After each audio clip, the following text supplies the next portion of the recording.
حال وجبت بادية عقبة بن عامر أي النبي قوي عليه الصلاة والسلام ويقول يا رسول الله من نجاه محابة بادئة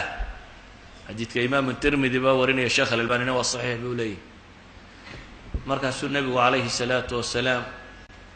نعم والله من نجاه كيف ننجو من عذاب الله بالليل إلهي عذاب كيس سان وقبت بادنا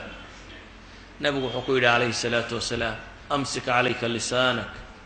وليسعك بيتك وابكي على خطياتك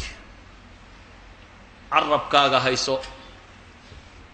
كنترول وشيكينا وورنا وهذا الله ووضنا كورنا دي آخر الله انت الله يماده waxaad ku hadlaysay in la xisaabinayo hadaa ogtay in la xisaabinayo soo hadalka maad kantarooshay nabi maxamed wuxuu leeyahay badbaado hadaa doonayso arabkaaga hayso gurigaaguna ha ku qaado dadka kale iyo inagu waxaynu ka waranaa hebel baa waxa sameeyay dawladda halka ka boodaysay hebel baa waxaday kan baa saan yeedhay wadaad kan baa bidco la noqday halkan baa ka baxday cid kale la sifeeya nabi maxamed wuxuu leeyahay wabki ala khati'atik nin kale tiisa inta dilowda aakhira lagu oran maayo kuwa ka waran koogiya waxa lagu weydiinaya adiga ya akhtaadadi nabi maxamed wuxuu ku yiri hadaad badbaado doonayso wabki ala khati'atik dambigaaga la ooy طوبى لمن ملك نفسه ووسع بيته وبكى على خطيئته ولذلك نبغى وحط الماما يعني كأوية إلهي درتي وأوية إنه كم دي كوى إلهي سبحانه وتعالى ورجل ذكر الله خاليا ففاضت عيناه عرش الرحمن كقوة هرسنة يا مال انت بدبادية وحنبغى الماما يكوى النار تكبد بادية حرمت النار على عين دمعت أو بكت من خشية الله لبدا حديث بها صحيح إلهي سبحانه وتعالى النار توحكم ممنوع لا يلج النار رجل بكى من خشية الله بدبادده انت تهدوا إلى هيدي ندمك أويدوية ولذلك بها حل إلى هذا داد كينا كان رجدا إنه قب بدن إنه قان عمل بهين صالحين لكن عكس جاي هاي يجوا عمل كوب بدن يهي أيه هذا عبسدنا كوب بدني أبي بكر سو مد النبي محمد كي وفضل بدنا ماها أيه أنتو أوه أو استاجوا عرب كيسكدجوا أيوه حورن شري هذا الذي أوردنا الموارد وكان كمال حنقة طوري وأبي بكر أبي بكر أنتو سلاد يسوي تاجو سيد قوري عندك نقاقم بالليل أبي بكر أنتو يا سلاد وتكريو أين أنتي ستراد إله رسول كيسي وأبي بكر دتك إمام هاو غندقي ويا كثرة البكاء أو أنتي ستربدني ديسة عندما مغلم يسول لا تكرم مايو وأبي بكر كي عين كاسة أويا عمر ما أنتي مديد الله قليي أو جريون دورة صلاة سجودة تكينية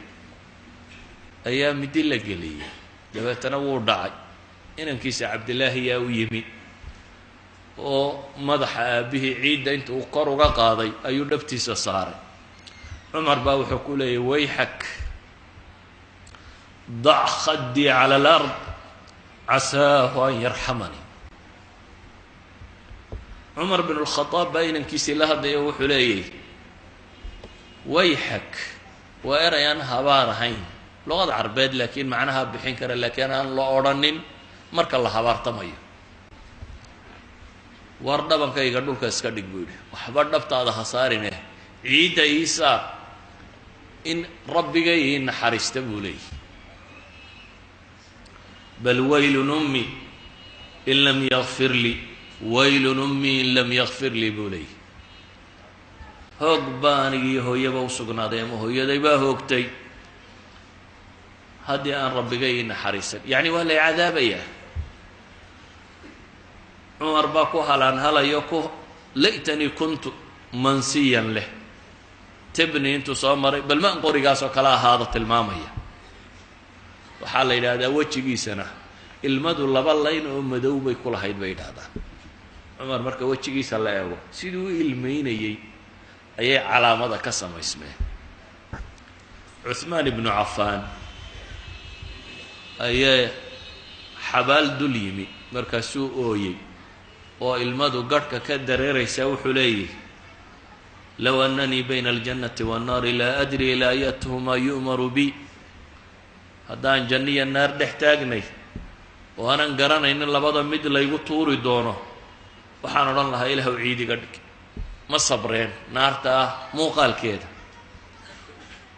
waa rijaalkii casharati almu'miniin waa kuwii ugu mudnaa muslimba kuwaynu ka warramaynaa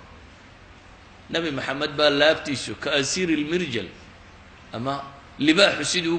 guuxayey isagoo ilaahay u tukanaya subxaanahu wa tacaala ama dherigu siduu u kudhkudhleeyo u kudhkudhlaa dheriga marka dabka la saaro ee biyuhu islaba rogaan wuu qayliyaa wuu sanqadhaa laabta nebi maxamed baa sidaasi u sanqadhaysay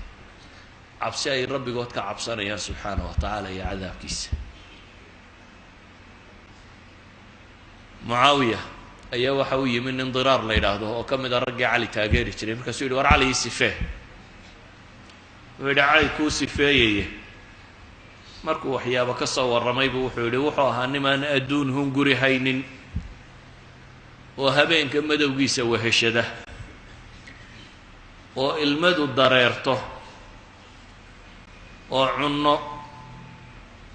inteeda adag kaga gaabsada marana inteeda gaaban ka xidha midkaaya markuu u yimaado buu yidhi soo dhoweeyo naga mid ah laakiin weynayn iyo cabsi aanu ka qabno haddana aanan la hadal waxaan ilaahay uga markhaati kacayaa buu leeyahy inaan arki jiray habeenka madow goortay xidiguhu dhacayaan caloo ooyaya oo gadhka ishaya oo ilmadu dareerayso oo sidii nin bahalqaniinay oo kale u ooyaya oo le yaa rabbana oo ilaahay subxaanahu wa tacaala baryayoo leh adduunka la hadlayo ilaya tacaradat ilaya tashawafat ilayi tacaradti adduunow maanaad sukay soo bandhigtay maanaad sukay soo muujisay aniga kayrkay kadi saddex baan ku furay leh cumrigu waa gaaban yahay majliskuna waa mid liita khatartaaduna waa yartay adiga yacni waa lagu sabri karayaa ooyaya